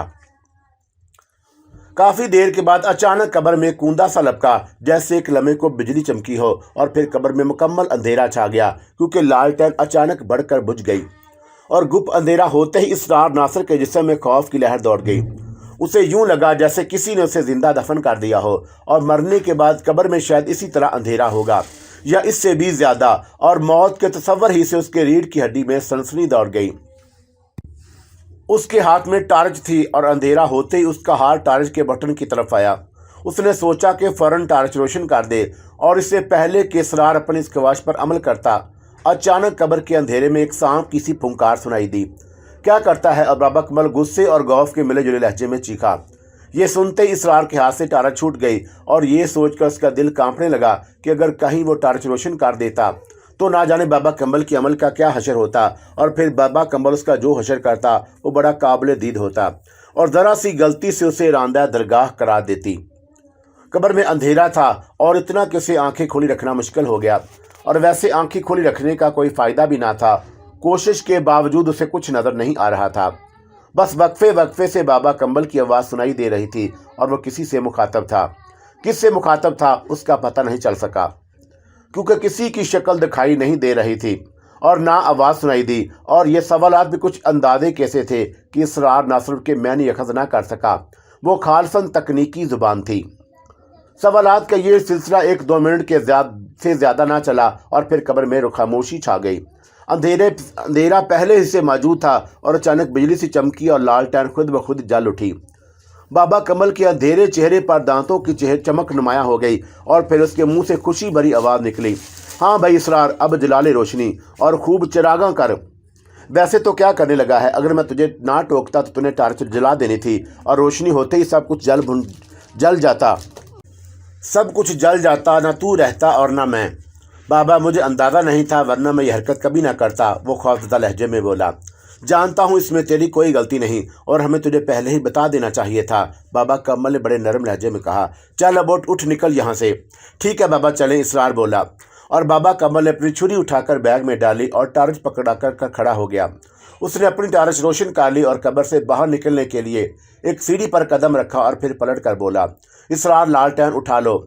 और इसरार लालटेन उठाकर बाबा कम्बल के पीछे कब्र से निकल आया। क्या वजह है? बाबा कम्बल ने पूछा। इसरार ने कलाई पर बंधी घड़ी पर टार्च की रोशनी डाली और बोला, 12 बजे हैं 12, चलो फिर आधा चलने का वक्त हो गया है। और ये कहकर बाबा ने 2-4 कदम उठाए, और फिर जैसे उसे कुछ ख्याल आ गया और वो रुक गया, और इसरार से मुखातब होकर बोला, जा ज़रा कब्र में तो झांक। इसरार कब्र के नज़दीक ही था, और उसने टार्च बंद करके कब्र में झांका, और उसे कुछ नज़र ना आया। क्या नज़र आया? बाबा कमल ने पूछा। कुछ नहीं, कब्र में अंधेरा है, इसरार ने बताया। ओए यार, टार्च तो जला, फिर ही कुछ नज़र आएगा। और इसरार ने अपनी टार्च रोशन करके कब्र में देखा, और उसे वहाँ एक हैरान कर देने वाला मंजर नज़र आया। उन्हें कब्र से बरामद हुए बेमुश्किल 2-3 मिनट हुए होंगे, और इसी असना में कोई कब्र के अंदर गया था और ना ही कब्र से बाहर निकला था। लेकिन कब्र बिल्कुल साफ थी, और वहाँ गोश्त की बोटियाँ थी ना खाल, हत्ता के ज़मीन पर पड़ा हुआ खून भी बिल्कुल साफ हो चुका था। हाँ भाई क्या देखा? और बाबा कम्बल ने पूछा। बाबा कब्र तो बिल्कुल साफ हो गई, इसरार हैरतज़दा था। हाँ, जिसका हिस्सा था वह ले उड़ा। और बाबा कम्बल ने हंसकर कहा, चल आज आजा अब। और बाबा कम्बल टार्च रोशन करके आगे बढ़ा, और इसरार हाथ में लालटेन से उसके पीछे पीछे हो लिया। अभी वो थोड़ा सा ही आगे चले होंगे कि बाबा कम्बल को कुछ फासले पर एक साया खड़ा दिखाई दिया। तू दलगीर है क्या? और बाबा कमल ने ऊंची आवाज में पूछा। हाँ बाबा मैं हूँ, इधर से जवाब मिला। अरे तू बड़े ठीक वक्त पर पहुंच गया। और बाबा कमल ने खुश होकर कहा, हाँ बाबा मैं इधर ही बैठ गया था। दलगीर ने आगे बढ़कर इसरार से लालटेन ले ली और बाबा कमल से मुखातब होकर बोला, बाबा काम हो गया। हाँ अब मैं 7वें रोज़ रात को यहाँ आऊँगा और मेरा इंतज़ार करना। बाबा कमल बोला, ठीक है बाबा। दिलगीर ने कहा, दिलगीर ये हंडोला मुझे पसंद आया है। तू ऐसा करके इसे अंदर से कुशादा करके मजबूत दीवारें उठा दे और स्लीब रखकर कच्चे कब्र तैयार कर दे और उस पर मेरे नाम का कुतबा लगवा दे। और हाँ, अंदर 2-3 छोटी सीढ़ियाँ भी बनवा देना ताकि हमें उतरने में आसानी हो। और हमें जब भी आना होगा एक तरफ की मिट्टी हटाकर स्लीब उठाएंगे और अंदर उतर जाएंगे। और बाबा कमल ने दिलगीर को तफसील से समझाया। ठीक है ना? हाँ बाबा बिल्कुल ठीक। दिलगीर बोला, और जो तुमने कहा है वैसा हो जाएगा, फिर तो इनाम भी वैसा ही पाएगा। और बाबा कमल ने कहा और फिर वो इसरार से मुखातब होकर बोला, चल इसरार अपना रास्ता पकड़। और फिर यकदम कुछ ख्याल आया और वो चौंक कर बोला, ओ हाँ, यहाँ आस पास पानी है। हाँ बाबा, पानी बहुत, क्या करना है यार? ज़रा हाथ मुंह धोना है और यहाँ से किसी के घर जाना है। हाथ मुंह पर खून लगा हुआ है और किसी की नज़र पड़े तो न डर ना जाए। और बाबा कमल ने अपने सफ़ेद दांत चिमकाए, ओ इसरार, तूने भी याद नहीं दिलाया, चल तू भी हाथ मुंह धो ले। और फिर उन्होंने दिलगीर के लाए हुए पानी से अच्छी तरह हाथ मुंह धोए। बाबा कमल के चेहरे पर कोई खास फर्क ना पड़ा, अलबत्ता पेशानी से खून जरूर साफ हो गया, पर मुंह मनहूस का मनहूस ही रहा। कब्रिस्तान से निकलकर उन्होंने एक टैक्सी पकड़ी और सारम के घर की जानब रवाना हो गए। कोई आधे घंटे में वो सारम के घर पर पहुंच गए और गेट की चाबी इसरार के पास मौजूद थी। उसने छोटा गेट का ताला खोला और रात के सन्नाटे में खटपट की आवाज़ पैदा हुई और वह दोनों अंदर आ गए। इसरार ने पलट कर गेंद बंद कर दिया और ताला लगाकर वो घर की तरफ बढ़े। ऊपर जाने का दरवाज़ा सामने ही था और ये दरवाज़ा ऊंचाई पर था।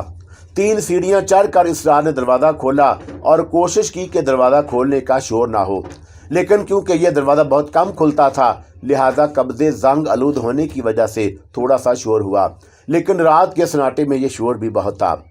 आज मंगल की रात थी। सारा और सारम को मालूम था कि वह दोनों आज से अपना अमल शुरू करेंगे। सारा और सारम उनके मुंतज़िर थे और जब मेन गेट पर खटपट की आवाज़ आई तो उन्होंने समझ लिया कि बाबा कम्बल और इसरार आ पहुंचे। और जब जीने का बैरूनी दरवाज़ा खुलने की आवाज़ आई तो उन्हें यकीन हो गया कि वह दोनों ही हैं। और फिर जीने का दरवाज़ा अंदर से बंद होने की आवाज़ आई और वह दोनों ऊपर चढ़ने लगे और धम धम करते ऊपर पहुंच गए। चांद की आखिरी तारीखें थी और रात तारीख थी। चारों तरफ गहरा सन्नाटा छाया हुआ था और कहीं कुत्तों के भौंकने की आवाज़ें आ रही थीं। ठंडी और तेज़ हवा चल रही थी और ऊपर के कमरे का दरवाज़ा खुला हुआ था और अंदर गहरा अंधेरा था। इसरार ने कमरे की लाइट जलाई और बाबा कम्बल का बैग और दीगर सामान उसने बेड पर डाल दिया।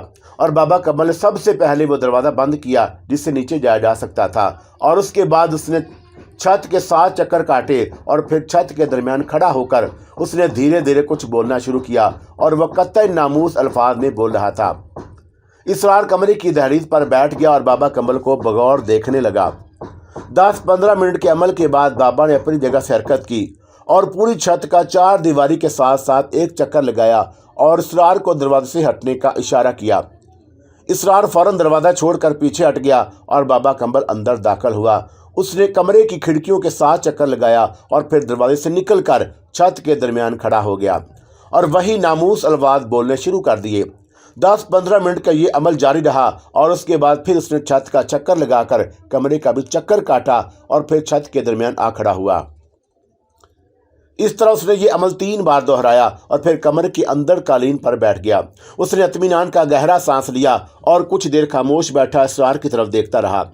और बाबा कम्बल की आंखों में इस कदर वहशत थी कि इसरार उसकी आंखों की तरफ चंद लम्हे भी ना देख सका। उसने फौरन अपनी नज़रें झुका ली और तब बाबा कम्बल बोला, हाँ भाई, फिर शुरू करें काम? जी बाबा, ज़रूर। और इसरार आसन जमाकर बाबा कम्बल के सामने बैठ गया। यार इसरार, हमने यहाँ 7 रातें गुजारनी हैं। बस यूँ समझ ले कि ये 7 रातें नहीं बल्कि 7 सुनहरी मौके हैं। अगर एक भी मौका हमारे हाथ से निकल गया तो फिर समझ ले कि मिट्टी के सिवा हमें यहाँ कुछ ना मिलेगा। और हमारा जिस मखलूक से वास्ता पड़ा है ये बड़ी ताकतवर मखलूक है और बड़ी शातिर, आंखों में धूल झोंकने वाली, लिहाजा बड़ी होशियारी की ज़रूरत है। डरने वाली कोई बात नहीं, और मैं भी आखिर 12 हाथ वाली का पुजारी हूँ, इतनी आसानी से हार मानने वाला नहीं। अब तू अच्छी तरह समझ ले कि इन 7 रातों में तूने यहाँ किस तरह रहना है और क्या क्या करना है। और शरी मखलूक पर गलबा हासिल करने के लिए हमें बड़े पापड़ बेलना होंगे। और बाबा कमल ने फिर उसे चंद ज़रूरी हदायत दी और उसे समझाया कि किस मौके पर क्या करना है।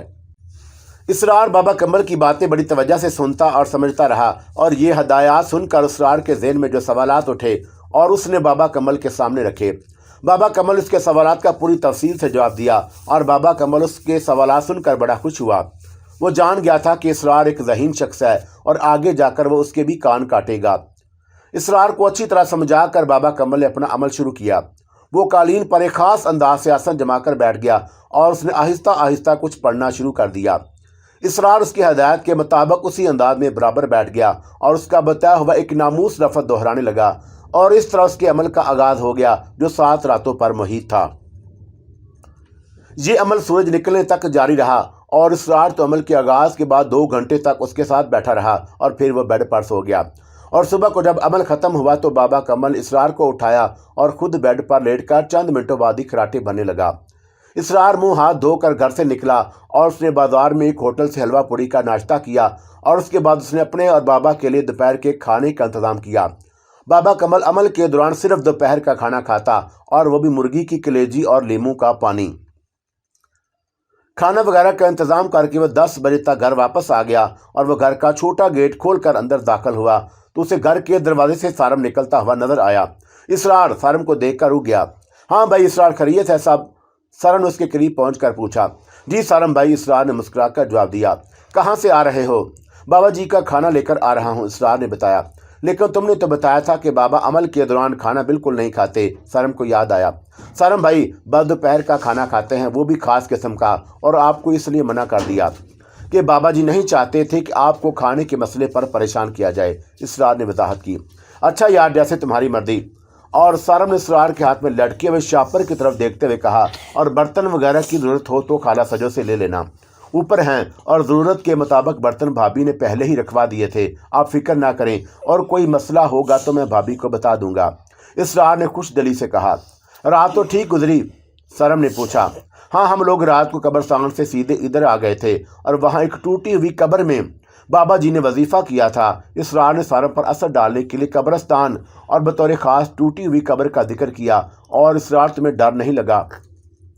ڈر کس بات کا سارم بھائی؟ اگر ڈریں گے تو کام کس طرح کریں گے، اور ہمارا تو واسطہ ہی دن رات پر اسرار مخلوق سے ہے، اسرار نے بڑے فخر سے کہا۔ اسرار، ذرا محتاط انداز میں کام کرنا، اور بابا صاحب اپنا ہاتھ گوا بیٹھے ہیں اور کہیں تمہیں کوئی نقصان نہ پہنچ جائے، سارم نے فکر مندی لہجے میں کہا۔ ارے سارم بھائی، آپ فکر ہی نہ کریں، اب ایسا کچھ نہیں ہوگا، اور اب یہ مخلوق خود تباہ و برباد ہوگی، ہمیں کوئی نقصان نہ پہنچا سکے گی، اور بابا جی نے بڑے زبردست عمل کا آغاز کیا ہے اور اسے یہ گھر چھوڑنا ہی ہوگا، اللہ کرے کہ ایسا ہی ہو، سارم نے پر امید لہجے میں کہا۔ پھر وہ اسرار سے رخصت ہو کر مین گیٹ کی طرف بڑھا اور اسرار دینے کے دروازے کی طرف۔ اسرار دینے کا دروازہ کھول کر اوپر پہنچا تو بابا کمل کو بیڈ پر سویا پایا۔ وہ کچھ اس انداز سے سو رہا تھا کہ اسرار اسے دیکھ کر ایک لمحے کو ڈر گیا۔ بابا کمل کالے رنگ کا تہمد باندھے اور قمیض اتارے اس طرح بے سدھ پڑا تھا کہ ڈبل بیڈ ہونے کے باوجود بیڈ چھوٹا دکھائی دے رہا تھا۔ وہ کسی دیو کی طرح ہاتھ پھیلائے، منہ پھاڑے کٹا ہوا ہاتھ سینے پر رکھے اور کچھ اس بھیانک انداز سے سو رہا تھا کہ اچھا بھلا آدمی اسے دیکھے تو خوف سے چیخ مار کر پیچھے ہٹ جائے، اور اسرار پر بھی ایک لمحے کو خوف طاری ہوا، لیکن پھر اس نے فوراً ہی اپنے خوف پر قابو پا لیا۔ 11 بجے کے قریب اسرار نے بابا کمل کو کھانا اسے پیش کیا اور آدھا کلو کلیجی ایک روٹی کے ساتھ کھا کر اپنی جگہ لیموں کا پانی پیا تو اس کی زرد آنکھوں میں چمک سی آ گئی۔ 12 بجے وہ کمرے سے نکلا اور سورج کی طرف منہ کر کے جلتے فرش پر بیٹھ گیا۔ اس کے جسم پر تہمت کے سوا کچھ نہ تھا، سخت گرمی پڑ رہی تھی اور سورج کی تمازت سے جسم جھلسے جاتے تھے، جبکہ بابا کمل پوری اطمینان سے قمیض اتارے ننگے بدن دھوپ میں بیٹھ کر کوئی جاب کر رہا تھا اور اس کے کالے جسم پر پسینہ پھوٹ بہا تھا۔ پیشانی ارکلو تھی لیکن بڑے آرام سے کچھ پڑے جا رہا تھا اور اس کی گردن پرندو لم کی طرح ہل رہی تھی۔ لمبے لمبے بال گردن کے ساتھ ادھر ادھر لہرا رہے تھے اور اس کی آنکھیں بند تھیں۔ کوئی 2 گھنٹے تک اس نے دھوپ میں بیٹھ کر یہ عمل کیا اور پھر وہاں سے سیدھا اٹھ کر واش روم میں داخل ہو گیا۔ پورے 1 گھنٹے تک وہ واش روم میں رہا اور شاید پورا شاول کھول کر وہ اس کے نیچے بیٹھا رہا، اور جب وہ باہر آیا تو اس کا کالا جسم مزید کالا ہو چکا تھا۔ اس نے اسرار سے کہا کہ میں اب سوتا ہوں اور مجھے 6 بجے کے قریب اٹھا دینا۔ ٹھیک ہے بابا جی، اسرار نے بڑی فرمانبرداری سے کہا، اور اس طرح بابا کمل کے رات اور دن گزرنے لگے۔ 6 راتیں بڑے سکون سے گزر گئیں اور لگتا ہی نہ تھا کہ اس گھر میں کسی شرری مخلوق کا بسیرا ہے، ایسی شرری مخلوق جو کئی انسانوں کی جان لے چکی ہے اور اس گھر میں بسنے والوں کا ایسا ناک میں دم کیا ہے کہ توبہ بھلی۔ 6 راتوں سے اس گھر میں سکون تھا اور بابا کمل کا عمل اختتام پر تھا، اور وہ اپنے اس عمل سے بہت مطمئن اور بہت خوش تھا۔ اسے امید تھی کہ وہ جب یہاں سے جائے گا تو اس کے ہاتھ میں بڑی طاقت ہوگی اور اس طاقت کے ذریعے وہ جو چاہے گا کرے گا۔ لیکن مسئلہ یہ ہے کہ بندہ جو چاہے اگر ہونے لگے تو پھر اوپر والے کو کون پوچھے۔ کچھ فہمی میں مبتلا بابا کمل کا عمل 7ویں رات میں داخل ہوا، اور وہ شرری مخلوق جو ابھی تک خاموش تماشائی بنی ہوئی تھی وہ اچانک ایکشن میں آئی، اور تب احساس ہوا کہ وہ مخلوق شرری ہونے کے ساتھ ساتھ شریر بھی ہے اور عیار بھی۔ 7ویں رات 1 بجے کا عمل۔ چھت کے بیچ بیٹھا بابا کمبل اور اس کے آگے پانی سے بھری بالٹی اور ہاتھ میں تیز دھار چھری، اور بیڈ روم کی چوکھٹ پر بیٹھا اسرار بلجگے اندھیرے میں آنکھیں پھاڑے بابا کمبل پر نظریں جمائے۔ چھت پر اندھیرا تھا، لیکن اسٹریٹ لائٹ اور آس پاس گھروں میں جلتی روشنیوں کا مدھم اجالا چھت پر پھیلا ہوا تھا، اور بابا کمل اپنے عمل میں مصروف تھا۔ 2-3 منٹ تک کچھ ناموس الفاظ دہراتا، اور اس کے بعد اس کا ہاتھ جس میں تیز دھار کی چمکتی چھری تھی فضا میں بلند ہوا، اور وہ اس چھری کو پانی بھری بالٹی میں کچھ اس انداز سے مارتا جیسے یہ چھری کسی کے بدن میں گھسیڑ رہا ہو۔ یہ عمل 12 بجے شروع ہوا تھا، اور اس کو چلتے ہوئے بھی 1 گھنٹہ ہوا تھا کہ بابا کمل نے پانی میں چھری مارتے ہی اچانک ایک کھیولا دیوار سے چھت پر کودا، اور وہ جو بھی تھا کالے کپڑوں میں ملبوس تھا، لمبا چوڑا، اور چھت پر کودتے ہی وہ سیدھا کھڑا ہوا اور اس کا چہرہ کالی چادر میں چھپا ہوا تھا۔ بابا کمل اس ہیولے کو دیکھا تو اس کے اندر ایک خوف کی لہر ابری۔ جو کچھ بھی سامنے آیا تھا وہ غیر فطری، قطعی غیر متوقع تھا۔ اسرار ناصر کے اس ہیولے کو دیکھتے ہی سٹی گم ہو گئی، اور وہ ہاتھوں کے بل بڑی تیزی سے پیچھے کھسکا تاکہ ضرورت پڑے تو وہ کمرے کے اندر جا کر دروازہ بند کر لے، اور پیچھے کھسک کر اس نے اس ہیولے پر نظریں جما دی۔ وہ کالا سایہ جہاں سے کودا تھا وہاں استادہ ہو گیا۔ او اکمل، تو یہاں کیا کر رہا ہے؟ اس ہیولے سے آواز آئی، اور اس آواز کو سن کر بابا کمل چونک گیا۔ یہ تو اس کے باپ کی آواز تھی، اس باپ کی جسے اس نے قتل کر دیا تھا۔ ابا تم؟ اور بابا کمل نے حیرت زدہ ہو کر پوچھا، تم یہاں کیوں آئے ہو؟ تم نے میرے ساتھ جو کیا وہ اپنی جگہ، لیکن میں تیرا باپ ہوں اور تجھے میں کسی مشکل میں مبتلا ہوتے نہیں دیکھ سکتا۔ بابا کمبل کا باپ بولا، ابا کیسی مشکل؟ تم جانتے ہو کہ میں نے 12 ہاتھ والی کا جاب کیا ہے اور اس کے آخری مرحلے میں ہوں۔ بس چند گھنٹوں کی بات ہے اور پھر سب کچھ میرا ہو جائے گا۔ ایسی طاقت میرے ہاتھ آ جائے گی اور ایسا خزانہ میرے ہاتھ لگ جائے گا جس کی آرزو کرنا تو اس دنیا سے اٹھ گیا۔ اور بابا کمل اپنے نشے میں تھا۔ اٹھ کہاں گیا؟ اور مجھے تو نے اٹھا دیا، ابا نے شکوہ کیا۔ ابا اگر میں تمہیں نہ اٹھاتا تو میں تمہارے ہاتھوں اٹھ جاتا، بابا کمل بولا۔ اور یہ کیوں بھولتے ہو؟ میں کچھ نہیں بولا ہوں، اور میں جانتا ہوں کہ تو ایک نافرمان بیٹا ہے، اور آج تو جس مقام پر ہے اور میرا ہی عطا کردہ ہے۔ نہ ابا، یہ جھوٹ ہے، اور میں نے تم سے کالا علم ضرور سیکھا، لیکن تم نے مجھے کوئی مقام نہ دیا، اور یہ مقام میں نے خود اپنے ہاتھوں سے بنایا ہے، اور تم تو مجھے بھین چڑھانا چاہتے تھے۔ تو کیا سمجھتا ہے کہ میں تجھے ایسے ہی چھوڑ دوں گا؟ اور میں اب بھی تیری بھینٹ لینے آیا ہوں، اور میں بھیروں کا پجاری ہوں۔ تو مرے گا تو میں تیرے اندر آ جاؤں گا۔ ابا تو مجھے نادان مت سمجھ، اور میں نے کل بھی تمہیں کامیاب نہیں ہونے دیا تھا، اور آج بھی تم میرا کچھ نہیں بگاڑ پاؤ گے۔ تمہیں کسی کا جسم چاہیے تو اس کے لیے قبرستان کا رخ کرو، شمشان گھاٹ کا، اور اکمل ابھی مرا نہیں، اور پھر اگر مرا بھی تو اپنا جسم جلا کر مرے گا، اور اس کے جسم پر کوئی قابض نہ ہو سکے گا۔ بابا کمل نے بڑے غرور بھرے لہجے میں کہا، جاؤ ابا، اب تم جاؤ، میرا عمل کھوٹا نہ کرو۔ تو اپنا جسم جلا کر کیا مرے گا؟ میں خود تجھے جلا کر مار دیتا ہوں، تو اپنا رہے گا نہ کسی اور کا۔ اور وہ کالا سایہ وہ قدم آگے بڑھا، اور اس کے یہ 2 قدم بڑے جارحانہ تھے۔ اسرار ناصر ان دونوں کی گفتگو بڑی توجہ سے سن رہا تھا، اور بابا کمبل کے بارے میں یہ بڑا ہولناک انکشاف تھا کہ وہ اپنے باپ کا قاتل تھا، اور بابا کمبل کے باپ کی روح اپنا انتقام لینے آ پہنچی تھی۔ اس منحوس روح نے بھی آج ہی کا وقت منتخب کیا تھا، اور جب بابا کمبل کا عمل پایا تکمیل کو پہنچنے والا تھا، اور جس کے نتیجے میں وہ بے پناہ قوت کا مالک بننے والا تھا۔ بابا کمبل کے طاقت کے خزانے سے اب بھی کچھ نہ کچھ حاصل ہو جاتا، لیکن اس کا ابا تو سارا کھیل بگاڑنے آ پہنچا تھا۔ اسرار کے بس کی بات ہوتی تو وہ اس کالے سائے کو اٹھا کر دیوار کے اس پار پھینک دیتا۔ اسی وقت اسرار نے دیکھا کہ اس کالے سائے نے اپنے دونوں ہاتھ اوپر اٹھائے، اور ایک شعلہ سا لپکا، اور وہ شعلہ بابا کمبل کے اوپر آ گرا۔ بابا کمبل کے جسم میں یک لخت آگ لگ گئی، اور آگ بھڑکتے ہی اس کے کالے سائے نے ایک بھیانک کہکا لگایا، اور ایک جسم میں قد آدم دیوار پر چڑھا اور باہر کی طرف کود گیا۔ بابا کمبل کے جسم میں آگ لگتی دیکھ کر وہ اپنی جگہ کسی اسپرنگ کی طرح اچھلا، اور بابا کمبل کے قریب پہنچتے ہی اس نے اس سائے کو دیوار سے اس طرف کودتے دیکھا، اور یہ بھی اچھا تھا کہ وہ آگ لگا کر غائب ہو گیا، اور اب اسرار کے لیے آگ بجھانا کوئی مشکل نہ تھا۔ اسرار نے 1 سیکنڈ کے 1000ویں حصے میں پانی سے بھری بالٹی اٹھائی اور پوری کی پوری بابا پر الٹ دی، اور پانی پڑتے ہی بابا کمل نے ایک بھیانک چیخ ماری، او کم بخت، تو نے یہ کیا کیا؟ اور بابا کمل کی چیخ اور اس ڈانٹ بھرے جملے نے اسرار کو دہلا دیا، اور اسے یکدم احساس ہوا کہ اس کے ہاتھوں کھیل الٹ گیا اور اسے کوئی بھیانک غلطی ہو گئی۔ बाबा कमल के जिस्म पर पानी पड़ते ही चंद लम्हों में उसके बदन में पड़ बड़े बड़े आंवले उभर आए।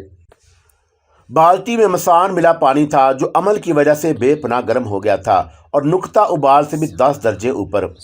बाबा कमल के जिस्म पर जैसे ही पानी पड़ा वैसे ही गिद्धों के पड़ों की फड़फड़ाहट और उनकी करीब चीखें सुनाई देने लगी। यूं लग रहा था जैसे बेशुमार गिद्ध सर पर उड़ रहे हों, लेकिन वह उड़ते हुए नजर नहीं आ रहे थे, लेकिन उनकी खुशी भरी चीखें फिजा में गूंज रही थीं। बाबा, मैंने तो आपके जिस्म की आग, इसरार डरते डरते बोला। अरे तूने आग बुझाने की बजाय हमारे जिस्म में आग लगा दी। हाय इसरार, तूने मेरी सारी 7 रातों की मेहनत बर्बाद कर दी और मैं जीता जीता हार गया। बाबा कमल के लहजे में बेइंतहा अफसोसगी थी और जैसे उसके हाथ में कोई कीमती शय आते आते निकल गई हो। बाबा, मैं माफ़ी चाहता हूँ, मैं आपके जिस्म में आग लगते देखकर बेकरार हो गया था और बाबा मैं आपको जलता हुआ नहीं देख सकता। इसरार ने तासफ से हाथ मलते हुए कहा। चल इसरार, अब यहाँ से निकल और सामान समेट और घर चल। और मेरे जिस्म इस वक्त जो आग लगी हुई है उसकी तेज़ी का तू अंदाज़ा नहीं कर सकता, बाबा कमल ने बड़े कर्ब से कहा। अच्छा बाबा, इसरार ने जल्दी जल्दी मुमकिन हो सका अपना सामान बांधा और बाबा कमल की तरफ हाथ बढ़ाकर बोला, आओ बाबा चले। और बाबा कमल उसके हाथ का सहारा लेकर बेमुश्किल उठ खड़ा हुआ। इसरार नासर ने बेड पर पड़ी हुई स्काई ब्लू चादर से बाबा कमल का जिस्म ढक लिया और फिर वो दोनों आहिस्ता आहिस्ता सीढ़ियां उतरकर मेन गेट से बाहर आ गए। उसी वक्त एक टैक्सी सामने वाले घर के पास रुकी और उसमें से एक फैमिली उतरकर घर में चली गई। इसरार नासर उस टैक्सी को पकड़ लिया और बाबा कमल पिछली सीट पर नींदराज हो गया, जबकि इसरार अगली सीट पर बैठ गया। टैक्सी ड्राइवर ने पीछे मुड़कर एक नज़र पीछे लेटे हुए एक लंबे चौड़े शख्स को देखा और उसका चेहरा भी चादर से ढका हुआ था। ड्राइवर की समझ में ना आया कि किस किस्म की सवारी है और एक खौफ की लहर उसने अपने बदन में महसूस की और बराबर बैठे इसरार नासर से पूछा, कहाँ जाना है साहब? ओ मुसीबत, यहाँ से तो गाड़ी निकाल, बताते हैं तुझे कहाँ जाना है। और एक गुर्राहट भरी करखत आवाज़ पीछे से आई। उस आवाज़ को सुनकर ड्राइवर के रहे सहे आसान भी खता हो गए और उसने तेजी से गाड़ी आगे बढ़ा दी और इसरार आगे बैठा और उसे रास्ते बताता रहा और यहाँ तक कि वह अपने घर में पहुँच गए।